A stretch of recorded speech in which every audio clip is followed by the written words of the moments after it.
They have a pattern of grandiose arrogance. They act superior. They have these fantasies about power and success and fame. They have needs for excessive praise and validation. They feel entitled to special treatment, and if they don't get it, they're going to make you pay. They exploit and use others for personal gain. They don't have empathy. They're envious if you do well. They don't like it. You remember I said they take everything personal? If you get a promotion, they take it personal. You may not even work at their company. And if you get a promotion, they take it personal. If you get a new car, they take it personal. If you guys have a wonderful, healthy baby, they take it personal. They think every success that anyone else has is at their expense. Now, the antisocial traits that you're going to see in them is that they constantly violate the rights of others, which psychopaths do. Psychopaths, as I said, they don't have boundaries, they don't have a moral compass, so they're going to violate other people's rights. Malignant narcissists do that. They break the rules, they break the law. Psychopaths are constantly deceiving others. They lie. And malignant narcissists will do that. They just aim their lies to feather their own nest always. They do it to aggrandize themselves, to make themselves look superior in every way. Psychopaths are very impulsive. They don't have good decision-making skills, and they're often irritable and aggressive. Now, mix that with a constant need for admiration and the tendency to personalize everything. So now you've got somebody that's irritable, and they're aggressive, and they personalize anything and everything you do.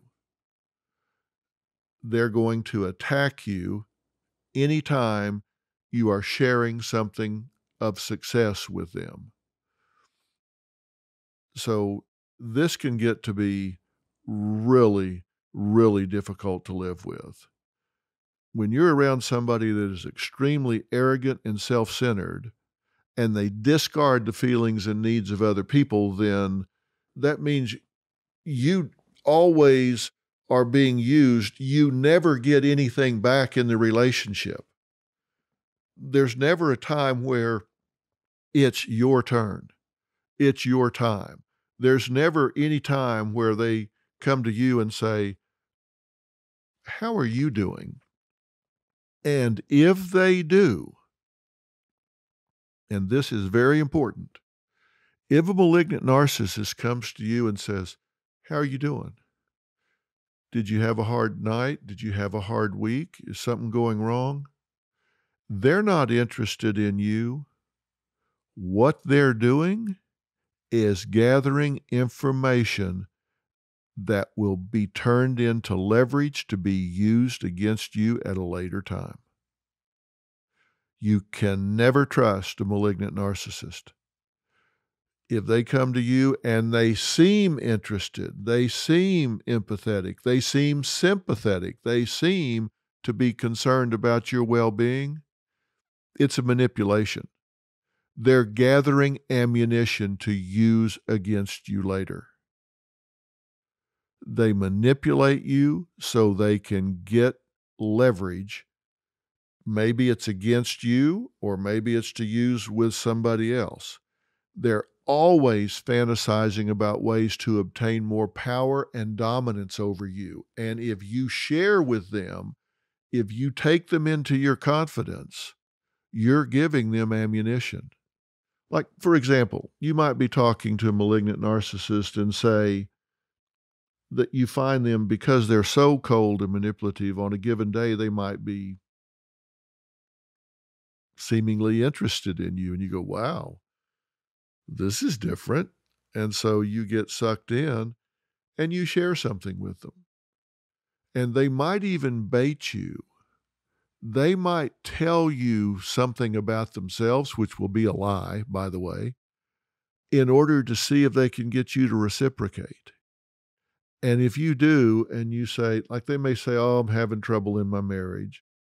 And it just seems so unfair that I get judged all the time. And you might just in passing say, "Oh, I know what you mean. It's, sometimes it just seems like you just can't do anything right, you know?" And you might just be kind of saying that in passing, like, you know, we all have those days. You might just be trying to empathize. Well, in their mind, they're writing that down. Okay, can't ever do anything right.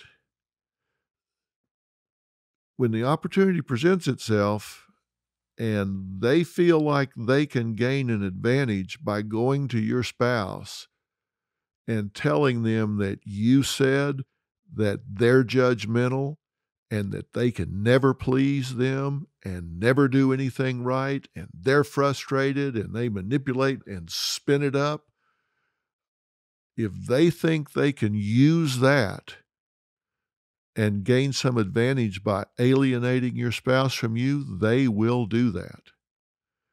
And it may not be true at all what they're sharing with you about themselves to get you to loosen up a little bit. And if you're someone that they believe has criticized them, you better put your guard up because acts of revenge are coming. These are people that will hold a grudge for 20 years, but they're going to get you. These are people that are so dark and twisted that they will harbor a grudge forever. And you may think, well, don't all people, kind of hang on to resentments some? Well, no. Mature people forgive, don't necessarily forget. If somebody jerks them around, they may say, look, I'm going to forgive that and let it go. I'm not going to forget it. Doesn't mean that I'll expose myself to them again in the future, but not a malignant narcissist. They're vindictive. They're out for revenge. And if they label you as being critical of them, trust me, they're going to plan something vindictive to come after you. That's why it's terrible to have these people in your life. Now, they have high levels of aggression towards other people for this reason. They just see the world as a threatening place. And so they're very deceitful because they feel like I got to constantly misdirect because the world's going to try to get me. So I got to point them in the wrong direction. So I'm a moving target here. Here is the philosophy of the malignant narcissist in one sentence. Get them before they get me. They have decided the world is out to get them. And their credo is get them before they get me because they're coming after me. It's just, am I going to be a sucker and let them get me, or am I going to get them before they get me?